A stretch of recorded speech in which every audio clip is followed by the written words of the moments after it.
जय गजानन। गणेशाय नमस्तुभ्यं। हेरंबाय एकदंतिनि स्वानंदवासिने तुभ्यं ब्रह्मणस्पतये नमः. We are discussing chapter 22 of the third part of Mudgal Puran. We are in the 7th Manvantara. In the Shvetavaraha Kalpa, we are in the 28th Chaturyuga and in the 7th Manvantara. All the 6 Manus have meditated, did penance on Ganesha, and finally was absorbed into the Swananda Loka and became Brahma Bhuyatva. That is, they became one with the beingness of Brahma, of the Supreme Brahma. Similarly, this seventh Manu, who also Vaivaswata Manu, the present Manu, he also did penance of Ganesha. After 1,000 years, Gajanana, Vignapati Gajanana, manifested to grant boons. So he said, ask for any boon, O Manu, I shall grant it to you. So the Muni, he performed his puja, performed the puja of Gajanana, bowed down, chanted various stotras, and in praise of Gajanana, and he, and after that, the Gajanana granted all the wishes, whatever they wished for. They asked several wishes, and he returned to the Swananda Loka. So after every Manvantara, the Manus worshipped Gajanana, and not only in asking for boons, for giving them the powers for creation and for all their activities, for doing their duties, but at the end of it also, they worshipped Gajanana and they got absorbed into the Swananda Loka. So every Manvantara this happens. So in this Manvantara, that is Vaivaswata Manvantara, what we shall look into what actually happens to his lineage. So Vaivaswata Manu got 10 sons. The eldest son, Sudyumna, actually was converted into a woman during his lifetime. We will look into that story also.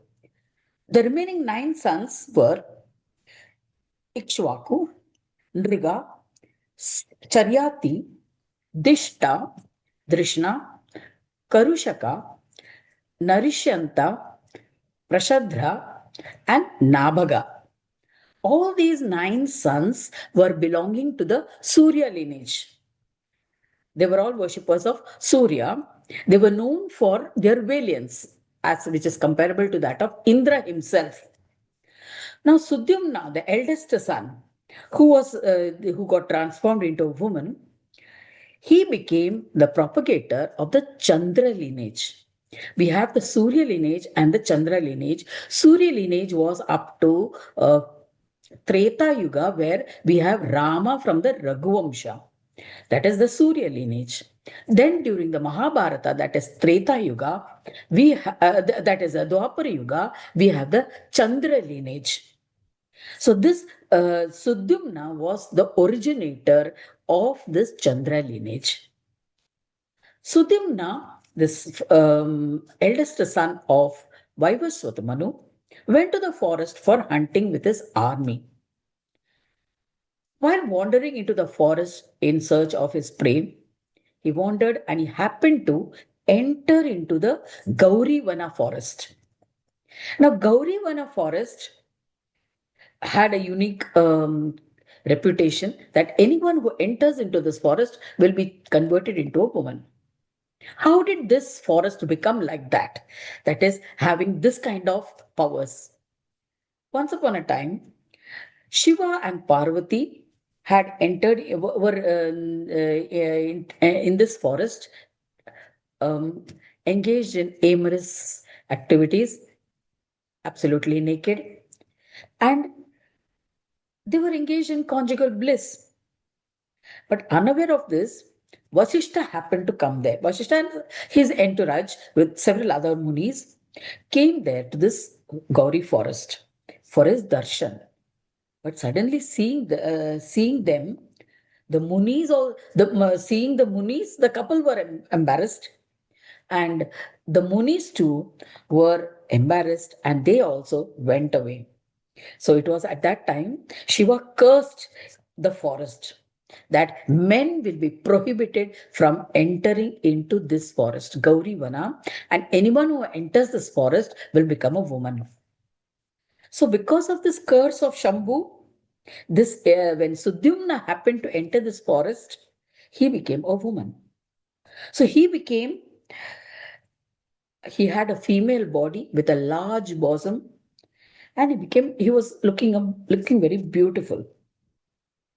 At that time, Chandra's son Budha happened to visit that place.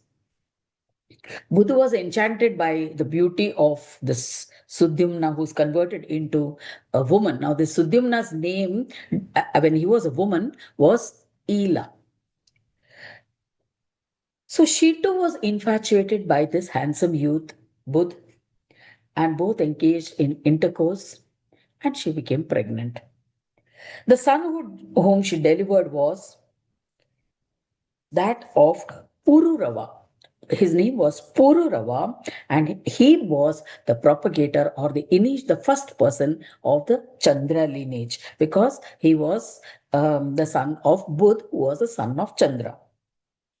He became acclaimed for, now this Puru Rava, he became well known for conducting Shraddha.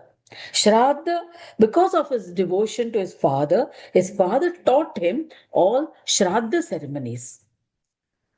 Vasishth Rishi then initiated this princess Sudyumna, that is Ela, into the Mahamantra. After that, when Sudyumna, that is this who was named Ela, who was converted into a woman, she prayed to Ganesha. She when on upon initiation by Vasishta into the Ganesh mantra, she started praying to Ganesha by using the Vinayaka mantra, Vinayakaya Namaha. The princess went into the forest, meditated for a number of years, did severe penance. Ganadhyaksha was pleased after 100 years, and then he manifested before her. She performed his puja. Then she asked for a boon. Please make me man once again. So Gajanana, Dundi Maharaj, he granted her that boon, and thus this Sudyumna was converted back into a man. This happened during his own lifetime. And then after that, Sudyumna came out, and then he gave birth. He fathered three sons: Utkala, Gaya, and the valiant Vinita. Sudyumna, after fathering these three sons, after they grew up to a certain age, he gave up his kingdom and went into the forest for doing penance. That was a practice in those days, to do vanaprastha after grastha. He handed over the kingdom to his eldest son, and he went into the forest and did penance on Ganesha. But Sudyumna, he appointed Ikshvaku, his brother, the next brother. There were 9 sons. Sudyumna appointed Ikshvaku as his successor, and he then went to the forest. The illustrious Vaivaswata Manu then went into the forest. He received initiation into the Shadakshara mantra, 6-lettered Maha mantra of Ganesha, again from Surya himself. Surya preached the path of yoga, the various steps involved, that is Sampragnat Samadhi, Asampragnat Samadhi, for each of the 4 Brahmas, and finally to reach the Swananda Brahma, or the self-knowing Brahma, and Swaswananda Brahma, and then finally become Ganesha himself and attain Swananda Loka. So now, Sudyumna, he attained Swananda Loka. Now here Ikshvaku, the successor, he is ruling the kingdom. He didn't have any sons. So he performed a yajna to beget a son. And he did the Ashtakshara mantra of Ganapati. And after 100 years, Gajanana was pleased. And Ikshvaku performed his puja, extolled him, and he was blessed with a boon. And his son was born as Vikukshi. His name was Vikukshi. Now, Vikukshi was acknowledged by all. He was brilliant and he was valiant also. Ikshvaku then coronated this Vikukshi and he went to the forest. Once again, he also performed penance and chanted the Ganesh mantra, practiced yoga step by step, and he attained Swananda Loka. Now, Vikukshi, he begot 15 sons. The eldest amongst them was Kakutstha. Now, Kakutstha, why he got the name of Kakutstha? That is, there was a war between the Devas and Daityas. So the Devas approached this king, Kakutstha, and they asked him to help them. So this mighty and valiant Kakutstha, he battled with the Daityas. He mounted on the kakut, that is of a bull, the hump which is there on the bull. He went riding on a bull, and he sat on that kakut, that is the bump on the bull, and then he defeated the Daityas. That is why he got the name Kakutstha. So one who is seated on the hump, on the hump. Now, after defeating the Daityas on behalf of Devas, the Devas were victorious and the king continued to rule the kingdom. After some time, he too decided to go for penance to Ganeshwara. Before that, he got a son, Anena. He got a son, Anena. He handed over to the kingdom to him and he went to the forest. And Anena got a son, Pruthu, whom we all know since the Mahabharata days. So the descendants of Pruthu are these: Pruthu, Vishwarandi, the mighty Chandra, Yuvanaswaka, Shabasta, Brahadashva, Kuvalayashva, and Dunduha. So this Dundu, having killed this Mahadaitya Dundu, he was known as Dunduhumara. This Dunduha was known as Dunduhumara. Now Dunduhumara, he got 3 sons. They were Dhridashva, Kapilashva, and Bhadrashva. Dhridashva got a son, Haryashva. His son was Nikumba, whose sons were Bharhanashva and Krishashrava.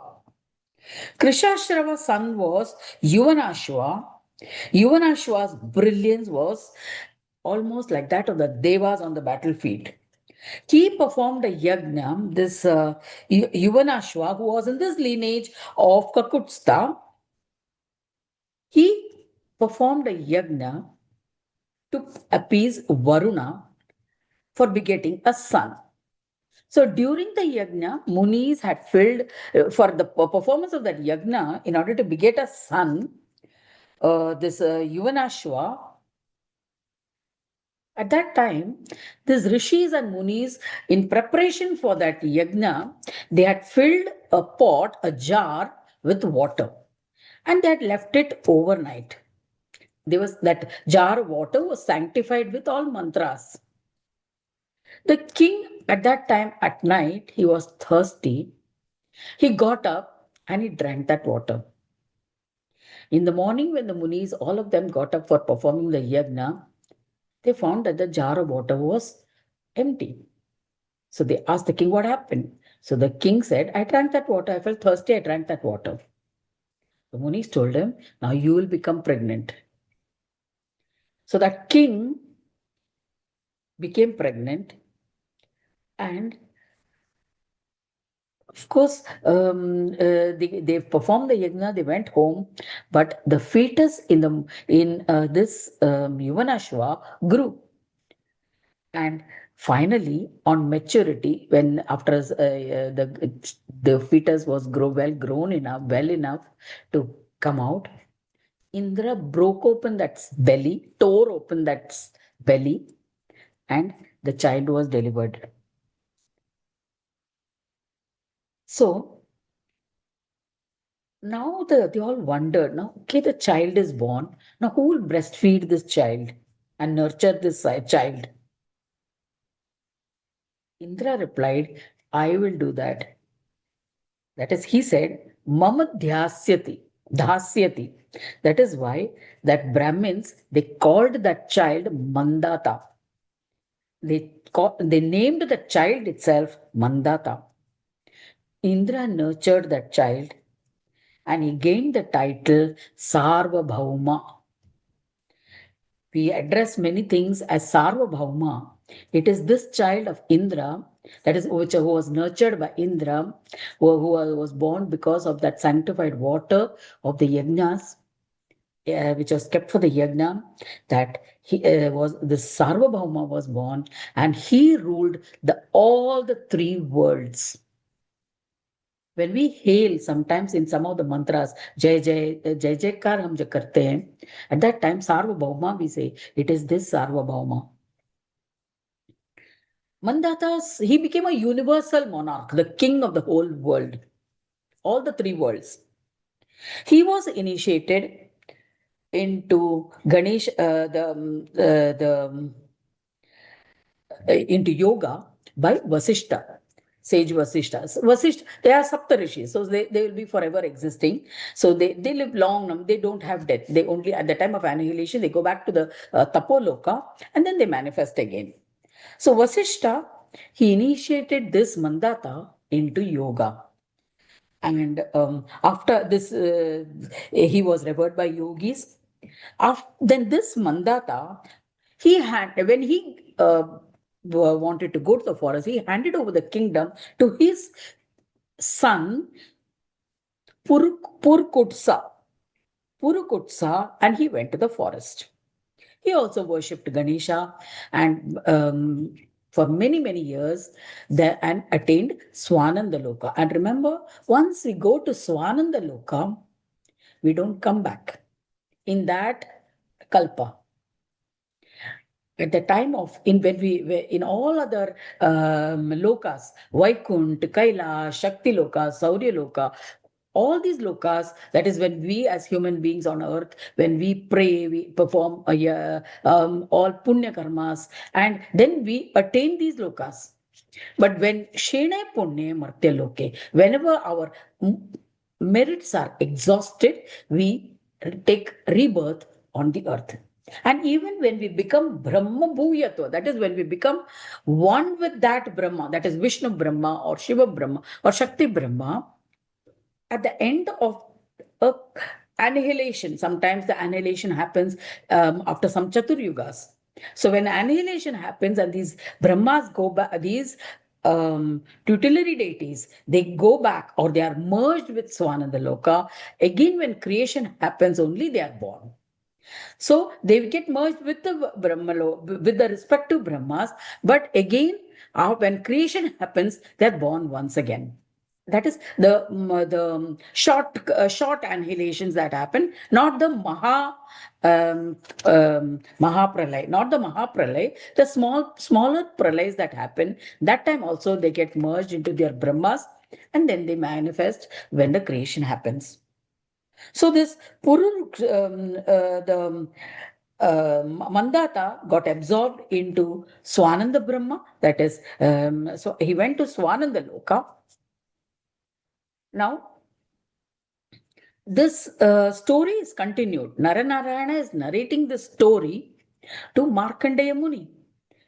And he says that Ambarisha, who was known for observing Vrata on Ekadashi day, he was, now this Ambarisha, they're continuing the story of the lineage of Manu, Vaivaswata Manu. Ambarisha was one in that lineage. He was the last one. He was the last son in that lineage of Manu. He was powerful and he would perform Vrata on Ekadashi. Remember, Ekadashi is of Vishnu. Ekadashi Vrata is worship for Vishnu. So Vishnu, so he would fast on that day, and on the Dwadasi, on the 12th day morning, he would break the fast. Now he was a devotee of Vishnu, a staunch devotee of Vishnu. So Durvasa Rishi decided to come and test him. One day, before this Ambarisha could break the fast, he went to his ashram, or went to where he was fasting, where he was performing this penance. He went to his home as a guest. And remember, when someone guest comes, we have to offer food to the guest first. Now, the Raja Rishi received him appropriately with palms joined in reverence. He says, "Oh, revered one, Dwadashi is going to about to end. So I'll soon be breaking my fast. So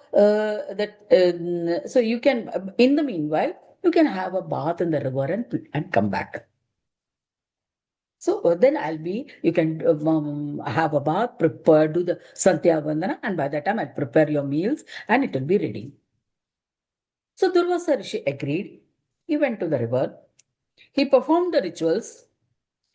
Sandhya Vandana, had a bath, did the mantra japa and everything. But he was late. Dwadashi was going to end. And if you don't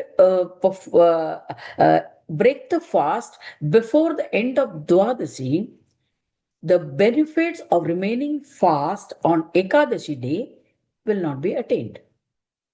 So, what is the use of performing the Ekadashi Vrata? So there were only one muhurta was remaining. One muhurta is 48 minutes. Only one muhurta was remaining for this Dwadashi to end.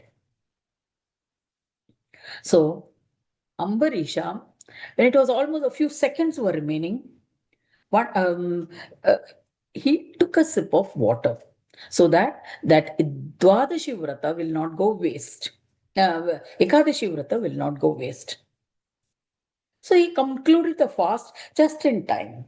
He just sipped water. That's all. And even sipping of water is as good as breaking the fast. And thus ended his fast. Then he waited humbly for the Rishi to come back. The Rishi was late. And Durvasa is known for his anger. The moment he came to know that Ambarisha had broken the fast, he was angry, really angry. He says that you had said that you will break the fast after that, you will prepare food for me and then break the fast. Then why didn't you keep your promise? So he cursed the king. He said, "You had invited me. You said that you will feed me and then break your fast, but you did not keep your promise. So you will not get the benefits of all these fastings that you have done. All these vratas that you have done is useless." It cursed him. Now, Ambarisha, he has been doing this vrata with all sincerity, praying to Vishnu for so many years now. He didn't know what to do. So what he, the Durvasa pronounced his curse and just stormed out of that place. But King Ambarisha was sad. He was starving.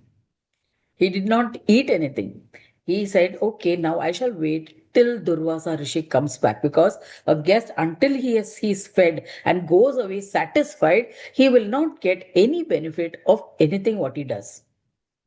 Means his own fasting, he will not get the benefit. He will also earn the sin of not having fed a guest to the house. In those days, Atiti Devo Bhava. So almost it was like as if God had come and he had not fed him. So for almost a year, he fasted. He just fasted. He went on, but he continued to pray, but he didn't take any meal. He just commenced meditation and waited. 1 year passed. The king had not eaten any food, and he was just subsisting on meditation and penance. And when you're in such a pitiable state, when you have just left it to God to help you, and God doesn't forsake, He sends His grace. And it came in the form of Narada. Narada came there and he inquired of him. So the king, this Ambarisha, he welcomed Narada, he performed his puja and told him of his story, of his plight. Narada said, listen, you had broken your fast only by drinking a few drops of water. You have completed successfully the fast and you observed your dharma. You completed the vrata in order to and you drank that sip of water to accomplish success. The purpose of a vrata, any action, any karma undertaken, is to be successful in that. And so, by taking those sips of water, you accomplished it successfully. So, there is no harm. You have not committed any sin. But Durvasa Rishi, he did not take food from your house and he went away unfed. That is the sin that you have accumulated. So he became angry. Okay, that was his nature. But even because he became angry and he left hungry, and so you have got a sin. So you can appease that sin, and then you see even your curse will be removed by Durvasa himself. So that is, he assured him, try to worship Vigna Raja. He had brought this obstacle, so worship Vigna Raja, and he has sent me for your welfare. It is to advise you that Ganeshwara himself has sent me to you. Remember, Narada himself had done all the penance and he had attained Swananda Loka. So, Ganeshwara is the beginning and end of all, he says. Even Shiva, Vishnu, and all others pray to him. So, definitely, you will be relieved of this curse also. So, O child, he addresses Ambarisha and he says, mind is chitta, is buddhi, and chintamani resides in your buddhi. Surrender specifically to this Lord of Buddhi, that is Chintamani, who is dwelling in your Buddhi. It is only when you surrender to this Chintamani that Chintamani will give you the Siddhis. Chintamani will enable that Siddhis, will enable you to be successful in your endeavors, will get your fruits of the efforts, which is what Siddhi bestows. Siddhi, the power of Ganaraja or Chintamani, is a power who bestows siddhis based on the penance or actions undertaken by the Buddhi. And whose the Lord of Buddhi is Chintamani. So pray to Chintamani, he will bestow you all the siddhis, and there will be no failure. It is only because of ignorance that we do not worship Buddhi. And therefore, pray to Ganesha. And he initiated Ambarisha in the Sadakshara mantra, six-lettered mantra of Ganapati, and which was also chanted by Mahavishnu. And then Narada, after initiating him into the Shadakshara mantra, he goes away. From then, Ambarisha he went to the forest. He surrendered to Vignaraja and chanted this king of mantras, that is the Shadakshara mantra, six-lettered mantra. He performed the puja of Vinayaka with very great devotion. Ganesha was imprinted in his mind. He visualized the image of Ganesha in his mind, and also the Ganesha who was in the chitta of the four Brahmas, Vishnu, Shiva, Vishnu, Shiva, Shakti, Surya, who had the vision of Ganesha in their chitta and to whom they worshipped, he brought that Ganesha into his own chitta. And later, so when he worshipped in this manner, that vision of Ganesha was imprinted in his mind. Many years passed by. Durvasa Rishi, no, at the end of that year, Durvasa Rishi again came back. So he realized that he had left this, he found this Ambarisha still fasting. So seeing Durvasa Rishi, Ambarisha was shocked. He was surprised. He paid his respects, performed his puja with faith and devotion.